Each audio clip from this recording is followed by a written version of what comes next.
Bismillahirrahmanirrahim. Alhamdulillahilladzi hadana lihaza wa ma kunna linahtadiya laula an hadanallah. Subhanaka la ilma lana illa ma 'allamtana innaka antal alimul hakim. Rabbi shrah li sadri wa yassir li amri wahlul 'uqdatam min lisani yafqahu qawli. Amma ba'd. Assalamualaikum warahmatullahi taala wabarakatuh. Alhamdulillah kita bertemu pada minggu yang ke-9 dalam siri Usrah dan Halaqah, yang mana saya akan sampaikan satu lagi topik yang bertajuk ikhtilat dan batas pergaulan di dalam Islam. Okay. Jadi dalam topik ikhtilat ini saya akan pecahkan kepada beberapa bahagian, iaitu yang pertama kita akan lihat apakah dia definisi ikhtilat dari segi bahasa dan juga istilah. Itu yang pertama. Dan yang kedua, kita akan pergi lihat kepada apakah dia hukum berkenaan dengan ikhtilat ini, antara hukum berkenaan percampuran antara lelaki dan juga perempuan. Okey. Dan yang ketiga, kita akan tengok apakah dia syarat-syarat dalam kita mengaplikasikan ikhtilat ini. Okey. Dan yang keempat, iaitu yang terakhir sekali, kita akan lihat apakah dia kesan-kesan daripada perbuatan ikhtilat itu sendiri. Okey, jadi kita tengok yang pertama, iaitu definisi ikhtilat dari segi bahasa dan juga istilah. Okey, ikhtilat dari segi bahasa, iaitu dia berasal daripada kalimah bahasa Arab, khalata yakhlutu khaltan, yang mana maksud dia adalah bercampur ataupun bergaul. Itu dari segi bahasalah, dia mengambil daripada kalimah bahasa Arab, ikhtilat.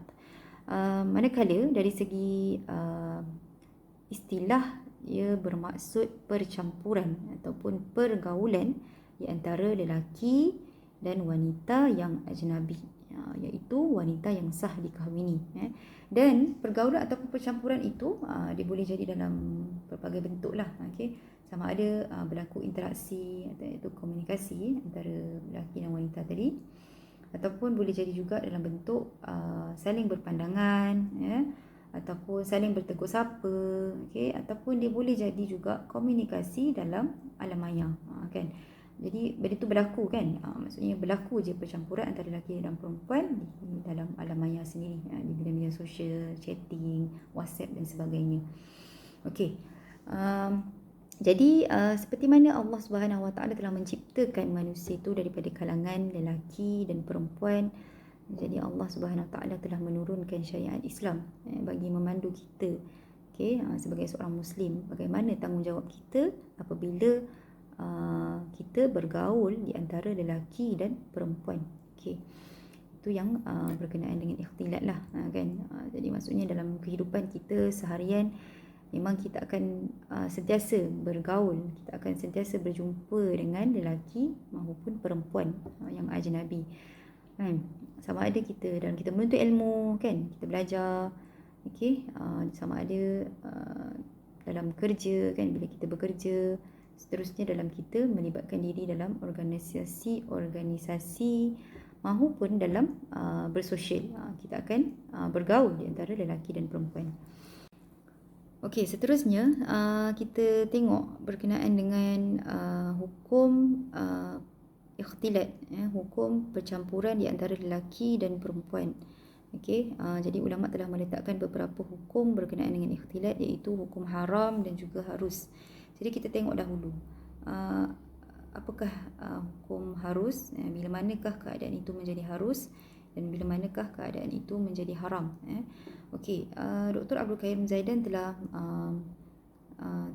mengupas hukum harus ni di dalam kitabnya Al-Mufassal fi Ahkamil Mar'ah wal Baitil Muslim. Jadi dia sebut kat sini, hukum ikhtilat ni dia akan menjadi harus pada beberapa keadaan. Yang pertama, dia menjadi harus kerana darurat, itu terpaksa. Maka ketika ini hukum ikhtilat harus. Dan yang kedua, hukum harus apabila adanya keperluan syar'i. Jadi bila ada keperluan, ada hajat, maka ketika itu hukum ikhtilat itu menjadi harus. Jadi kita tengok dahulu apakah dia hukum darurat ni, maksudnya harus kerana darurat ni. Jadi dalam buku Al-Mufassal fi Ahkamil Mar'ah wal Baitul Muslim ni, Dr. Abdul Karim Zaidan sebut, maksudnya bila kita hukum harus ni kerana darurat, ianya melibatkan nyawa, ianya melibatkan maruah diri seseorang. Jadi dia bagi contoh bila mana seorang wanita ingin keluar, maksudnya dia keluar bersendirian, jadi jika ditakuti keselamatan nyawanya, maka ketika itu diharuskan, ataupun dibolehkan adanya lelaki untuk menemani wanita tersebut. Tetapi dengan syarat-syarat tertentu lah, kan, maksudnya dia tidak boleh berlaku sebegitu sahaja, maksudnya tetap ada syarat-syarat yang Islam gariskan bagaimana ikhtilat tu harus. Adapun kadang-kadang ikhtilat ni menjadi harus kerana darurat apabila melibatkan isu-isu berkenaan dengan perubatan, kan, sebab dia jatuh kepada nyawa kita, kan. Jadi kalau kita tengok hari inilah, kan, khususnya hari ini kita boleh nampak macam mana dalam isu perubatan, kan, khususnya dalam berkenaan dengan sakit puan, contoh doktor sakit puan yang mana melibatkan pesakit wanita, dan ada kalanya ketika mana ketiadaan doktor wanita yang jadi yang ada ketika itu doktor lelaki, yang hadir pada ketika itu hanyalah doktor lelaki, tapi pesakit biasalah memang wanita, kan. Jadi pada ketika ini, kan, diharuskan doktor lelaki itu untuk merawat pesakit wanita itu. Jadi dalam isu ni dia jadi darurat kerana melibatkan nyawa pesakit wanita itu, kan. Jadi ikhtilat ketika ini jatuh kepada hukum harus, kan. Jadi apa sahaja yang melibatkan nyawa, keselamatan, harga diri, maruah diri, jadi ketika ini ikhtilat itu jatuh kepada hukum harus. Seterusnya, ikhtilat menjadi hukum harus. Hukum ikhtilat menjadi harus kerana keperluan, hajat syar'i. Jadi banyaklah, ini banyak dia punya contoh-contoh, kan. Contoh paling mudah adalah dalam isu muamalah, dalam isu jual beli, kan, yang mana kita berjual beli tu memang melibatkan antara lelaki dan perempuan. Kadang-kadang kita pergi kedai, kan, yang jaga tu adalah lelaki, ataupun kita pergi bank, kan, yang jaga tu adalah lelaki, kita perempuan. Jadi ketika itu muamalah tu diharuskan kerana ada keperluan di situ, kan. Begitu jugalah dengan ketika mana kita menuntut ilmu, kan, maksudnya kita tak boleh nak kata dia takkan berlaku percampuran dalam menuntut ilmu, dia pasti akan berlaku, kerana kadang-kadang di kalangan guru kita sendiri bukan di kalangan kita. Kalau kita perempuan, guru kita boleh jadi orang lelaki, kan, guru lelaki. Macam tu jugalah dalam sesebuah kuliah, kan, maksudnya akan ada percampuran di antara lelaki dan perempuan di dalam satu kelas, kan. Agak sukar untuk kita memisahkan lelaki dan perempuan dalam satu kuliah. Maka dalam isu ini dia diharuskan, namun Islam meletakkan syarat-syarat dia lah, kan, maksudnya bagaimana dia menjadi harus tetapi masih ada syarat-syarat yang perlu kita ikuti. Okey, apa lagi contoh seperti dalam bekerja, bekerja pun sama jugalah, kan, memang ada kalanya yang melibatkan pergaulan antara lelaki dan juga perempuan. Okey, dalam isu saksi, saksi di mahkamah yang memerlukan kepada saksi lelaki maupun perempuan, perlunya ada ikhtilat di situ. Maka dalam isu ini, dalam isu ini dia jatuh kepada hukum harus kerana adanya keperluan syar'i.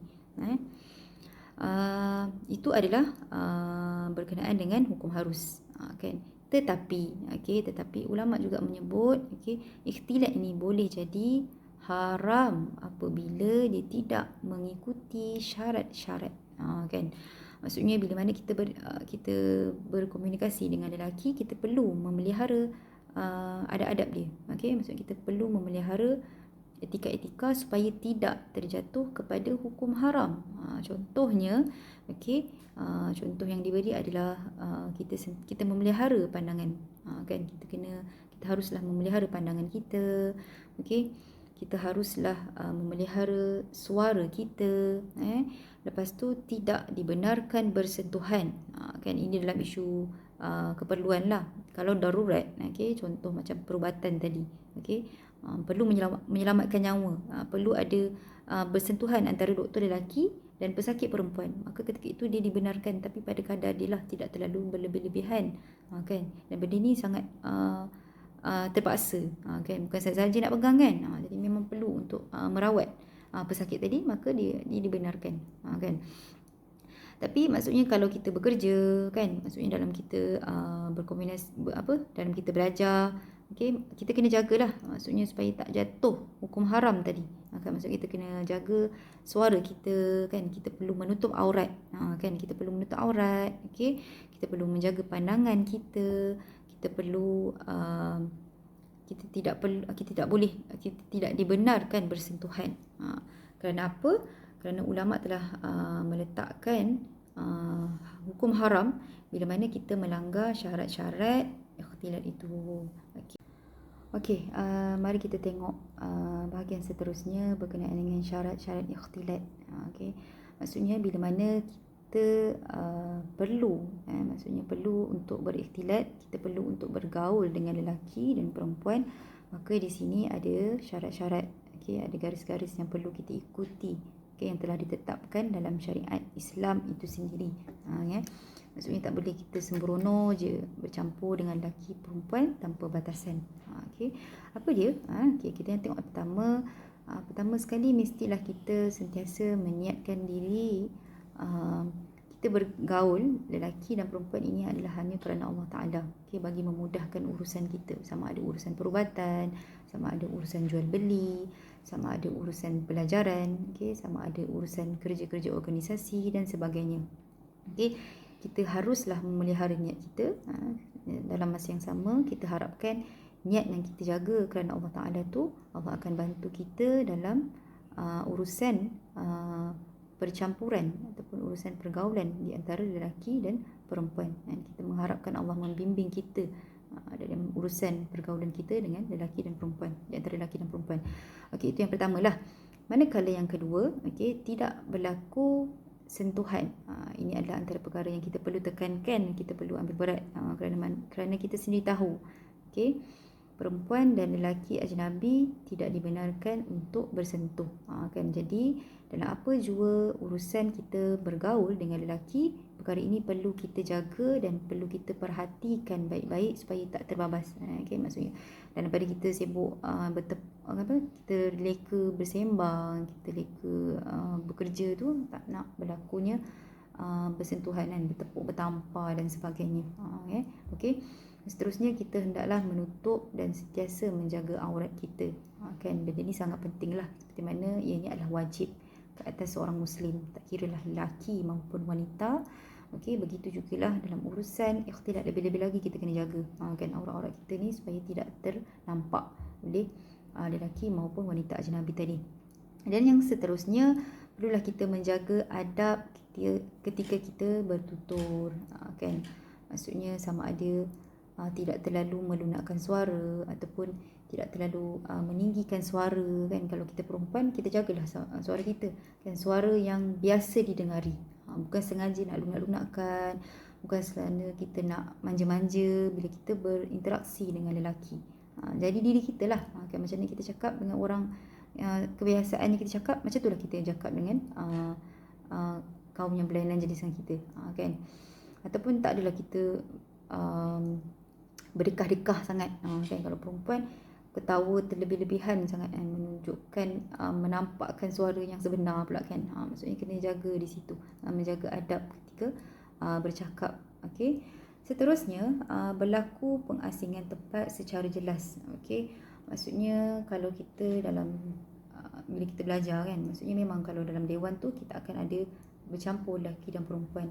Jadi di situ kita memainkan peranan kita sebagai seorang Muslim untuk menjaga tempat.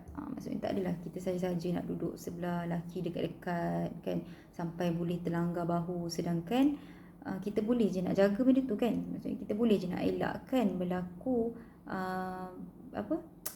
dekat-dekat tu, kan. Maksudnya boleh ada ruang lagi. Maksudnya kita kena jagalah kat situ. Maksudnya tak adalah berlaku pergaulan ataupun berlaku percampuran tempat tu secara tidak terkawal. Maksudnya berlaku secara bebas. Maksudnya kita tahu batas kita sebagai seorang Islam, kita tahu maksudnya macam mana kita perlu jaga pergaulan antara lelaki dan perempuan tu. Jadi di tempat kerja ke maupun di dalam dalam tempat kita nak menuntut ilmu, kita perlu menjaga tempat duduk kita di antara lelaki dan perempuan. Kan, kalau terpaksa duduk sekalipun, maksudnya kita jagalah, maksudnya bukanlah sampai dia berlanggar, bersentuhan dan sebagainya. Okey. Dan seterusnya, berada di bawah kawalan orang yang dipercayai. Kan, maksudnya ditakuti kalau kita tak ada orang yang boleh menjaga ketika itu. Okey, contohnya di tempat kerja kan, di bawah seliaan orang-orang tertentu, ketua-ketua kita kan, maksudnya perlu diberi nasihat berkenaan dengan batas-batas pergaulan ni. Kan, kalau nampak dah terlebih sangat kan, nampak dah sampai dekat-dekat sangat ke, ataupun banyak bergurau sangat ke, ketawa berdekat-dekat ke kan, jadi benda tu perlu ditegur lah kan, maksudnya seperti mana agama itu adalah nasihat, ad-dinun nasihah. Jadi bila kita nampak satu situasi yang menjurus kepada ikhtilat yang berlebihan, yang boleh menyebabkan jatuhnya hukum haram, maka di situ perlu ada orang yang boleh membantu untuk menegur dan mengawal supaya dia tidak menjadi lebih teruk lagi. Jadi itu adalah berkenaan dengan syarat-syarat ikhtilat. Seterusnya, kita pergi pada bahagian yang terakhir dalam bab ikhtilat ini, iaitu apakah kesan-kesan daripada pergaulan bebas ni. Kan, maksudnya kenapa Islam menjaga pergaulan ni? Kenapa Islam sangat memelihara percampuran di antara lelaki dan perempuan? Bahkan ada hukum kan, maksudnya harus tu bila mana keadaan-keadaan tertentu sahaja. Dan kalau tak ikut syarat-syarat tertentu, maka dia akan jadi haram. Kan, sampai macam tu sekali Islam menitik beratkan tentang pergaulan bebas. Jadi kenapa benda ni Islam jaga?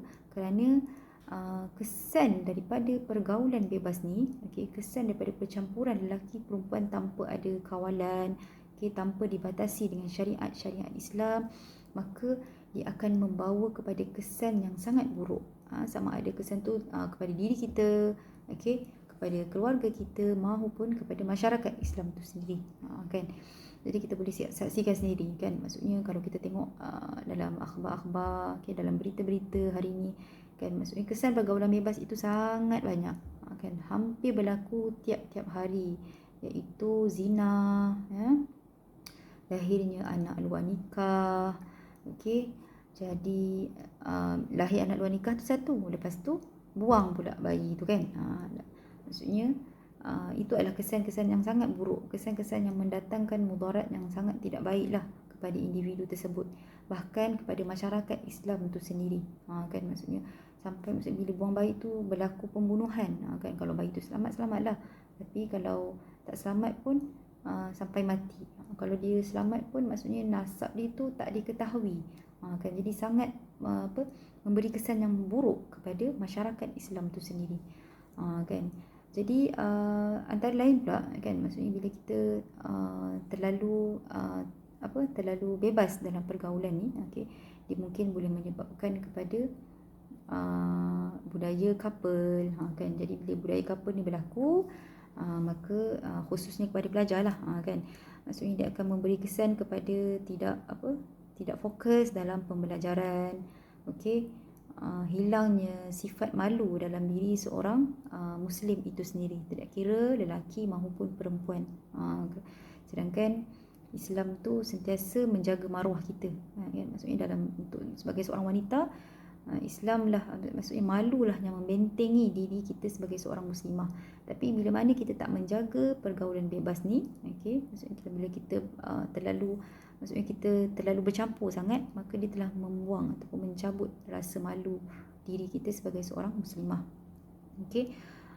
Jadi banyak lagi lah kan, maksudnya kepada individu tu sendiri. Kalau zina tu sendiri, maksudnya bila berlaku zina, dia akan mendatangkan lagi satu masalah, iaitu penyakit-penyakit yang berkaitan dengan kelamin lah, penyakit berkaitan dengan kelamin. Jadi benda tu semua memberi kesan yang buruk kepada individu.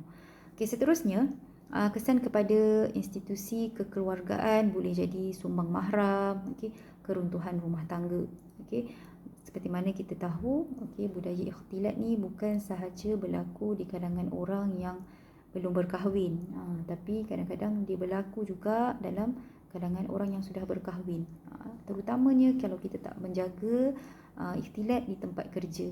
Kan bila kita tempat kerja ni kadang-kadang ada orang dah berkahwin, ada orang yang mungkin belum berkahwin. Jadi sebenarnya orang berkahwin pun boleh jadi terjatuh ke dalam ikhtilat yang tidak dikawal ni, tidak dikawal oleh syariat Islam. Dia boleh membawa kepada zina, kan. Na'udzubillahi min zalik. Itu adalah kesan kepada institusi kekeluargaan. Dan yang terakhir sekali, dia memberi kesan buruk kepada masyarakat juga. Macam saya sebut tadilah, kan, maksudnya bila lahirnya anak luar nikah, kan, tak ada nasab yang betul, kadang-kadang berlaku kecelaruan nasab di situ. Memberi kesan buruk kepada masyarakat Islam itu sendiri. Lepas tu bila mana dia tidak dijaga, maksudnya ikhtilat ni tidak dijaga dengan betul, maka hilangnya adab budaya kesopanan bagi seorang Muslim tu. Kan, maksudnya kalau kita terlalu bergaul sangat, sebenarnya Islam tu dia indah, kan, datang tu nak mencantikkan lagi, kan, menyusun kita punya kehidupan tu dengan lebih baik lagi. Tapi kalaulah akhirnya lelaki dan perempuan tu boleh bergaul macam tu sahaja, tak kira lah dah berkahwin ke belum berkahwin ke, kan. Maksud kalau kita tengok satu masyarakat yang bercampur tanpa rasa malu, tanpa mengira dosa dan maksiat, jadi benda tu menampakkan budaya yang tidak baik, menampakkan budaya yang hilang rasa malu, hilang kesopanan dia di situ, kan. Maka berlaku banyak lagi lah gejala-gejala zina, jenayah-jenayah yang seterusnya yang diakibatkan daripada zina tu sendiri. Maksudnya daripada zina lahir anak luar nikah, lepas tu jadi jenayah buang anak pula, kan. Banyak lagi lah, maksudnya kesan-kesan buruk daripada perbuatan ikhtilat yang tidak dijaga ini. Jadi Islam tu dah sangat cantik, kan. Maksudnya seperti mana yang saya sebutkan tadi, bila mana Allah menciptakan lelaki dan perempuan tu, maksudnya Allah tak biarkan manusia tu dia berfikir sendiri. Dia datang dengan Allah turunkan sekali syariat, kan, sama ada melalui Al-Quran ataupun melalui sunnah. Jadi ke atas kita sebagai seorang Muslim untuk mengambil tanggungjawab, memegang amanah sebagai seorang khalifah Allah di muka bumi ini, untuk kita mematuhi syariat yang telah digariskan oleh agama Islam itu sendiri, untuk memastikan kelestarian kita di atas muka bumi ini. Kita tak nak melahirkan masyarakat yang rosak. Kita tak nak menjadi individu yang dipenuhi dengan dosa, kan. Seterusnya membawa kepada kehancuran rumah tangga masyarakat Islam itu sendiri. Jadi saya rasa itu sahaja daripada saya berkenaan dengan topik yang ke-9 ni, iaitu ikhtilat dan batas pergaulan di dalam Islam. Segala yang baik datang daripada Allah Subhanahu Wa Taala, segala yang buruk daripada kelemahan diri saya sendiri. Aku qauli hadza wa astaghfirullahal azim li wa lakum. Assalamualaikum warahmatullahi taala wabarakatuh.